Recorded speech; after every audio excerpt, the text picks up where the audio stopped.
The 29th day since mission accomplished in Iraq, but it seems if at least one important general gets his way, they may be declaring mission accomplished again, this time against Al-Qaeda in Iraq.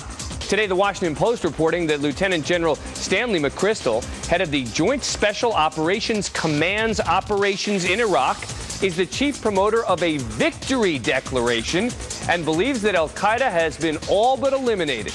His optimism sounds familiar. He's the same commander in Iraq who echoed proclamations of mission accomplished back in 2003. The major combat engagements are over because the major Iraqi units on the ground ceased to show coherence. My take. Are they kidding? They want to declare victory against an organization that only exists because of the broader war that continues? We didn't invade Iraq to fight Al-Qaeda there. We invaded Iraq to stop Saddam from stockpiling weapons of mass destruction. Sure, that's become a crucial battleground against Al-Qaeda, and there has been some real success as of late. But why would we want to embarrass ourselves by proclaiming victory again? That, of course, would also mean that it's just a civil war in Iraq, something the administration won't admit. Do you believe it's a civil war, sir? I can only tell you what people on the ground whose judgment. It's hard for me living in this beautiful White House to give you an assessment, first-hand assessment. I haven't been there. You have. I haven't. But I do talk to people who are and people whose judgment I trust, and they would not qualify it as that. Oh, you have to wonder whether this desire to declare victory again is the beginning of an exit strategy, so maybe they can somehow both declare victory and maybe get out of the war. I don't know. Joining us now, radio talk show host Michael Reagan, Rachel Maddow of Air America, and Colonel Jack Jacobs, MSNBC military analyst. All right, Colonel Jacobs, let me start with you. Why would the general want to declare victory against this particular element, meaning Al-Qaeda in Iraq? Well, you said one possible reason. I'm not a fan of single-factor analysis, but one possible reason is that he was echoing perhaps the observation of Senator Aiken about 40 years ago when in the Senate he said the way to get out of Vietnam is to declare victory and go home. Had we done that, probably a lot of people who died probably would still be alive, and the result would be pretty much the same. Another possibility is that, in fact, Al-Qaeda is fragmented now. But that's beside the point, because there is a civil war going on. And by and large, we have a great deal of difficulty there with Shia fighting Shia, right, Shia fighting Sunni, and so on. But Michael, would you concede then that this is now a civil war? No, I'm not conceding a civil war. You've got Iran, who is in there doing everything they can to support Shia, fighting Shia, trying to get a civil war going. And this general, you're saying declaring victory, he's telling you about some good things that are in fact going on, that we're decimating Al-Qaeda, where they stand in Iraq. Deaths are down when it comes to American soldiers, 71%. There is good news. Why, when we declare good news in there, it's like somebody reads something else into it. No, but it's not about it. No one's challenging the fact that there's some good news coming out on this particular issue. The question is, should they be declaring victory against Al-Qaeda in Iraq?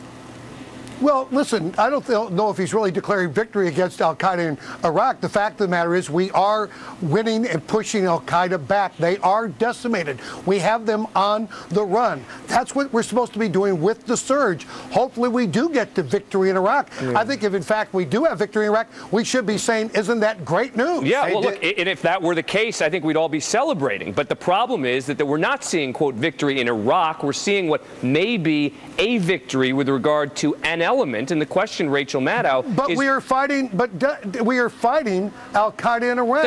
If there's victory against part of that element, that is good. That's great. We have to keep on going. But again, it gets to these changing definitions again, Rachel. I mean, success, victory. It seems that we keep changing the goalposts all the time, and that's what I don't get. Declaring victory over Al-Qaeda in Iraq is by saying, "Look, I stopped banging my own head into the wall. Isn't that impressive? Haven't I made a lot of strides here since I started banging my head into the wall?" Al-Qaeda in Iraq is a creation of the U.S. invasion of Iraq. So us declaring victory for the entire war because we have defeated this one thing that was only created because we started it, is farcical. It's absolutely farcical. It's an attempt to put a victorious label on what has been a disastrous war in Iraq so they can move on to the next war. Michael, do you disagree that they keep changing the definition? At one time it's success, another time it's victory, and what that means changes by the day?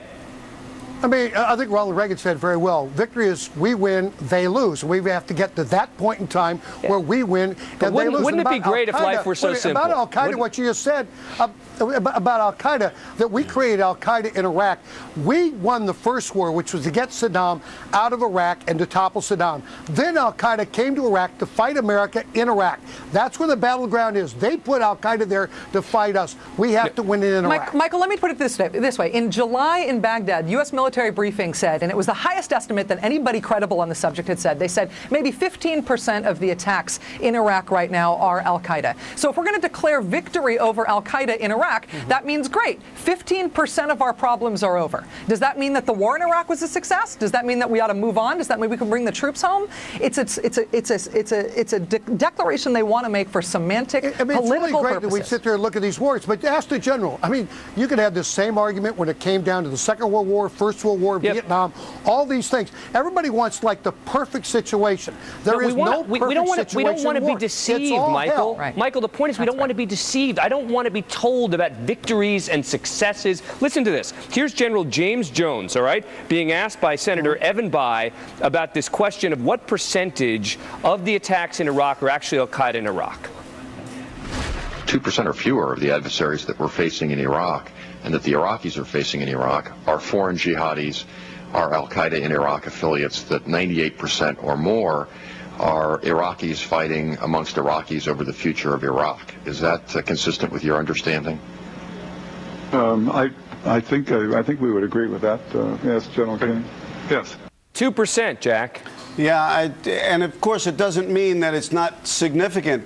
I think the most important thing about all this is that the administration should have learned some time ago that the best policy is to keep your mouth shut, even if you're successful. And General McChrystal, who ought to know better, runs a Joint Special Operations Command, is heavily involved in raids, intelligence development, and so on, who ought to know better, also ought to know better to just be quiet about it. Even if it's a huge victory, just shut up. General, can I say something? But General, then that should be on all sides. If you tell the administration, the generals that are there, who are doing nothing but probably reacting to other generals being on TV, talking about the bad stuff that's going on, maybe they have to react the other way. Then all generals should shut up, everybody included. I'm all in favor of all generals shutting up. That would be a great idea. Yeah, but the point is, but again, Michael, it doesn't seem you're addressing the issue of changing the goalposts, of changing the definition of success and victory, depending on what's happening at the time. But Dan, things change. The surge changes all the equations. But you just said, wait, Michael, you're the one who just said, you just said that defining success is really easy. You're the one who just said to us, oh, you know what? It's whether we're winning or not. And now you're saying, well, you know what? No, you got to kind of figure out what's happening. I didn't say winning. I didn't say winning when we win and they lose. When, in fact, we can sit there and say, you know something? There is finally some peace going on in Iraq. These people can live under their government. Listen, we had to do it with Japan. We've had to do it with so many countries in our history. We still have soldiers, in the Middle East and other parts of the world that were put there by the previous administration. Rachel, you think this is a trial balloon? You think it's a trial balloon on their part to figure out, could this be our exit strategy where we can declare victory and pull out? Rachel? If it were, I would shut up and applaud and be very quiet about it. I don't think that they're planning on getting U.S. troops out of Iraq. I think they are planning on sending U.S. troops into Iran, or at least sending U.S. bombers to Iran. And what they want to be able to say in time for the 2008 election is, hey, anti-war left, hey, Democrats, you didn't believe us that anything good would come out of Iraq. We stuck it out, and look at this great victory we won. Now listen to us about why we need to attack Iran. This is a trial balloon about the next war. I don't think they have any intention of leaving Iraq. All right. Rachel and Michael and Jack, thanks a lot. Appreciate it.